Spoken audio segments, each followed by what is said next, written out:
بسم الله الحمد لله الصلاة والسلام على رسول الله.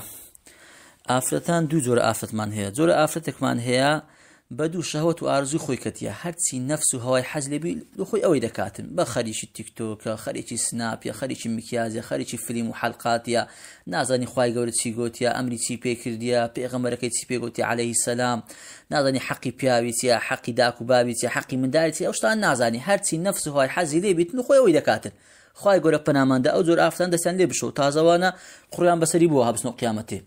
بلام زوری آفت دیومان هیا که زور صالح هیا حجابا نقابا زور ریکو پیکا يعني كسك بمعنى كلمة مثلا لإسلام حالي و مثلا سود لإسلام ديتيا وحجابا ريكو بيكا نقابا زارويا دزاني حقي مثلا بياي خويتيا حقي إسلامتي سلسليها مشتكان فهروا ملام يقرفت هي لو أويش يقرفت ده هي آفرتا أو آفرتا يعني ناوي أو رحمتي إسلام وحجاب ونقابة لو آفتش بقوازيتوا ناوي أشلو بقوازيتوا كدرين ناوي بقوازي ما مسمى بأونيا بخوي ناويتن ناتوانيتن لو لبر أو علمي بينيا بتوانيتيا أو سودو رحمتي بقينتا أو كسي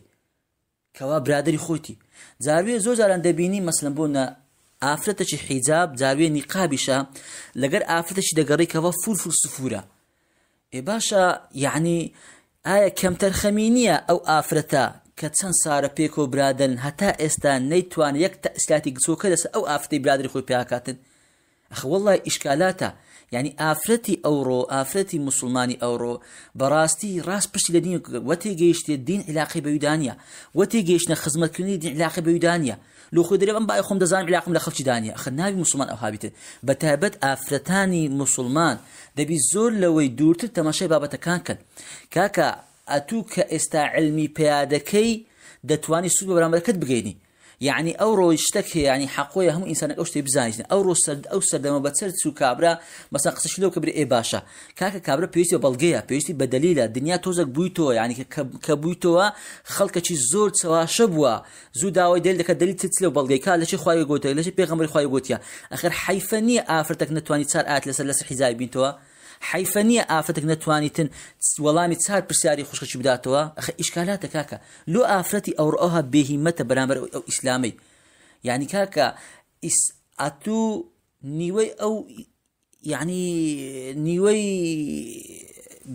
زلامكاني بيغمر إنما النساء شقائق الرجال بيغمر خد فرمي آفتان نيوي بياو كان شقائق بياوينا كاك أتو نيوي أو يعني أو دينا نيوي لو توها تخواري نيوي لو منها تخواري لو توها خود بأعقا كده لو نيوي لو توها تخواري أو فضل زورو قوري كواتيا كوا لوي دس دكويت خلش هدي يعني أتو تصور كا يعني تمشي آفرتي الصحابان كيست عايشة تمشي أبو موسى أشعري دفر أبو موسى أشعري دفر ميتسب ما أشكل علينا أصحاب الرسول صلى الله عليه وسلم دفر مي هركاتك إشكال هبيتن مثلا موضوعك بما نحلنك لابايا باشا لبين الصحابة كان خلاف درباء وش دروسني حرام إلى آخره دري فسألنا عائشة إلا وجدنا عندها منه علما دري بسالما لعائشة لك إلا يحل لك الدين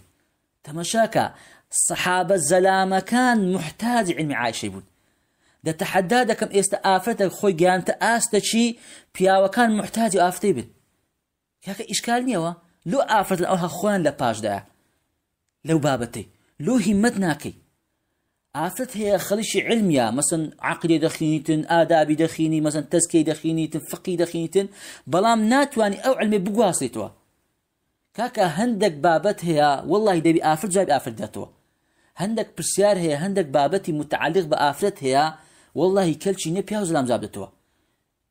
كل شيء نجابدتوا يعني بلام لو استا كابرا دي أسوالان جابدتوا لبر نبوني آفتيا لبر غيابي آفتيا يعني لو آفتك نا مثلا تليجرام شدانيتن برام بعلم بيتن نك بس بيتهلف تليجرام شدانيتن يعني بتواني بسال جابتو بتواني والله جابتو آفتك بتواني بحريتي خوي بسال ليبكا عندك بابت تابت بخوتيان بسال دبر أوش تيبكاتن والله بدس كيوتن يعني إشكالات آفتي أو رؤون دخوي أو كده تماشى عايشك يعني الصحابة كان محتاج علم عايشة بينا لبرو علمي لكم بوا لو آفتي است أوها يعني لو هتا كيني آفتان دبي جيل بياوان جيل منو جيلي راقدن لو يفيدنا كي خوي بي لو ناتي لآفتك شو خوي ورقيتن لو ناتي لا يوقري لو أخوي لباش ده يعني زۆر گرنگە ئافرەتان بێنە پێش لە ساحەکەی بەڵام کە دەرێن بێنە پێش نەک بەس بە تلیگرامەکی دانێتن وتاری مامۆستا فرانی و مامۆستا فرانی دانێتن ئەوە هەم کەس دەتوانێت ئەوشتانێ کە دەرێن بێنە پێش ئەتو بەخۆت بێ قسەکەت بەخۆت بتوانی خەڵکی ئاراستەکەی بەخۆت بتوانی خەڵکی بەرەو هیدایەت بنی بەخۆ بتوانی لۆ ئافرەتەکان کەوا پرسیارە چێ ئیشکالاتە چی هەیە لەسەر دین لەسەر حیجاب لەسەر ئەو بابەتان متعلق بەخۆت مثلا بابەتی حەیضە نیفاسە مثلا بۆ بابەتی تەلاقە بابەتی نیکاحە ئەو بابەتانی کەوا ئافرەتەن حەزیان لێ لەوانەیە هەندێک بابەت هەیە ئەو حەز بکە لە ئافرەت گوێ لێ بیتن یاخود نەتوانی شەرم دەکا بپرسیتن بەڵام لۆ ئێستا محتاجی پیاوان بووینە لەبەرچی ئێستا لەبەر لە غیابی ئافرەتانە يعني ئافرەتێک ناتە پێش لە ساحەکەی بێ بابەت تەسکی مەسەن بۆنە کاکە بابەت تەسکی ئێستا حالیان ئافرەتان لە بابەت تەسکەی زۆر لە پاشاندا يعني ئێستا تەسکەی نەفسکەوە مەسەن دڵپەروەردەکردن و ئەو بابەتانە جیهان مەدیسی ئافرەت هەیە پڕی غیبەت نەبی چام مەدیسی ئافرەت هەیە پڕی مەسەن بوختان نەبی چام مەدیسی ئافرەت هەیە پڕی قسەی قۆڕ و بێمانە نەبیتن يعني لۆ ئافرەتێک دەستە شوێنێکی دادەنیشیتن يعني دادنیشی ناتوانی جلەی مەلسەکەی وەگریتون بریکا کە ڕاوم دوو قسەی بێسفاتان لێ بکەم لەبەرەوەی سێ ئایەت لەبەر نییە لەبەرەوەی چار حەدیثی نازانێتن بەخۆی حیجابە يعني ئێستا دەرکاکە تو بەخۆی حیجابی نیقابنی بە ئەرێ باش دەورن 5 دقیقە باسی ئیسلامان لێ بکە نازانێک ئاتی بینتەوە والله وها قورسیش نییە يعني ئەمن لۆ هەمزا دەرم کاکە ڕزاان شتەکان زەبط کەن ئافرەتان حەقوی شتەکان زەبط کەن مثلا ئەو شتانی کە متعلقە بە ئافرەتی يعني زۆر گرنگە ئافرەت مثلا بۆنە ئێستا ئەو ئەیهەوەلی ئیمامی غەزالی بابەتی تەسکیە نیە زۆر مهمە ئافرەتان ئەو کتابی زەبط کەی سبێ ڕۆژێ يعني بەجوانی زەبط کەی جارێک 2 جار 3 جار 4 جار بتوانی برێو لە پاشەوی یەک جار برێو تەواو کفایەتە حەقوی کتابش لە تەسکی زەبط کەی حەقوی کتابش لە ئەعمالی قلوب زەبط کەی حەقوی کتابش لە فقی زەبط کەی فقی ئافرەتان کاکە تو ئیشت بە میرات و ئیشت بە معاملات و ئیشت بە حدود و قیساسی نییە ئەتو ئیشت بە تەهارەیە ئیشت بە سەڵاتە ئیشت بە سەومیە ئەو شتانی کە متعلقە بە ئافرەتان حەقوی ئافرەتان بێنە پێش لە ساحەکەی و علمەشی باش خڕکەنەوە و زەبتی کەن بە جوانی واللهی بەسارێک 2 سار توانی زەبتی کەی کە زەبتت کرد کاکە یوتیوبەکەت با هەبیتن یوتیوبەکی دانە تایبەت بە ئافرەتان هەر پرسیارێکتان هەیە دەربارەی ئافرەتان بڕۆ لێوێ لە خۆت وەرگرا لۆدێ پرسیار لە من دەکەی لۆدێ پرسیار لە زلامەشکە دەکەی دەیان تووشی دەیان فیتنە بووینە ئافرەتان لەگە پیاوان جارویە هەمووی سەبەکەی چیە ئەو بابەتانەیە هەندێک پرسیاری بێسەروبەر دەکات هەندێک پرسیاری ئەوە دەکاتن ئیلە ئاخریه سەدەژی لە زۆر بابەتی گەورە لۆی قەزمان لێ لە چێ یعنی ئافرەتان یعنی حەقوی لە ساحەکەی بێنە پێش خۆیان بە خاوەنی ئیسلام بزانن يعني ئێستا ئافرەتی ئێستا حالن ئافرەتی مسلمان ئەم ئیشم بۆینە و ئافرەتە بێسەروبەرەکەەوە علاقە لە دینیە بەس بەڕاستی حیفە ئافرەتی مسلمانی ئەو ڕۆکەوە حیجابە نیقابە زۆر ڕێک پێکە کەچی ناتوانیتن يعني دەرسێک شەرحکاتن ناتوانی بابەتش لە ئافرەتی ڕوونکەتەوە خۆیان بەسیتۆ بە تەجوید و تا کۆتای پێ کاکە والله کاکە تەجوید علم نییە کاکە تەجوید علم نییە تەجوید خەرق کاکە والله تەجوید ئینسانی پەروەردە ناکاتن تەجوید ناتوانانی ئینسانێک لۆ دروست کاتن بەرەو قیامەتی بڕواتن ئەوەی ئینسان دروستەکە تەسکیە عەقیدەیە ئینسان بەو شتانە پەروەردە دەبیتن یعنی ئافرەتانش لەو ساحەی زۆر لە پاشن يعني ناتوان یەک سوالی بەڕێشی جوابەتەوە کاکە لۆ ناچ علمی پێیاکەی ئافرەتی دەستگای دانایە بەڵام یان تلگرامێکی بۆ هەلوانێ هەبیتن لەلایەکی بەڵام ناتوان یەک سوال جوابەتەوە یاخود جواب دات و علمی پێنێ بە تەواوەتی لۆ ناچی 1 سار 2 سار 3 سار خۆتمان دیکەی ببیە پێشڕەوەک لۆ ئافرەتانی تر ئەتو کە بە 2 ساری خۆت زەبط کرد ئەو کتابانە يعني والله کاکە هەندەی ناوێ هەر کتاب هەر علمی یەک کتاب لێ زەبط کفایەتە بۆلێ دێتن پاش 2 سار 3 ساری کە ئەتو کە بە خۆت پێگەیشتی لە پاشەوی دەتوانی تلگرامەش دانی یوتیوبەشی دانی دەستگایەکی دانی خەڵکی پێبگەنی وچی خۆت پەروەردەکەی یعنی پاوچی تو بتوانی پاش سار 5 ساری کە دەرسی برێتەوە بتوانی بابەت تەسکیە بێتەوە بتوانی بابەتی فقی بێتەوە بتوانی بابەتی عەقیدەی لە خەڵکی ڕوونکەتەوە هەر ئیشکالاتێکی هەیە لەسەر شوبهاتی ئیسلام ئەوەتەن بتوانی وەڵام دەتەوە يعني علمشي أواني زحمة نبري والله كاك فير نابم برام تسكي هيمة كينيا تسكي حزني بس ياخذ دا كتاي بيبي طاقتني علمي داخلي زبط ناكتن لو يتمشى كيني آفرتان لساحي دعوة زور باشكتينا تسكي براستي آفرت أجر دليل بينا بلو برام بركي براستي يعني كودري أو هند خوناغريتن يعني أو هند يعني تون بيناغري آفرتا لو أنا أتكلم بس بقصدري ولا وكره ولا إسلام عيبين ولا حجاب بزور باش زور باش إكابر زور باش كاك بتاخذ أندوكي كاك دوش للو باسكا دوش لو باسكا قناعتي بيبينا شيلو رونكو بريال إشكالك اللي إسلام هي 1 2 3 5 أو لو بقول أنا أدبي حجابي ئافرەتەکە قەنەعەتی دێ بەشتەکان بەڵام ئەتوی بەس دەری کورە نایەت وەرە بە ئیسلام وەرە بە حیجاب زۆر باشە تەماشا دەکەی لەو لە سۆشیال میدیا لە شوێنێک لە تیکتۆکش لە سناپی لە جێیەکی کابراگرێ زەمی حیجابی دەکات زەمی نیقابی دەکات زەمی ئیسلامی دەکاتن ئیسلامەکە لەبەری دەکەوی لۆ لەبەر بە عیلمەوە نەبووە بەڵام ئەگەر بە عیلمەوە بایە ئەو کاتی زۆر بە ئاسانی ئەو ئافرەتە یعنی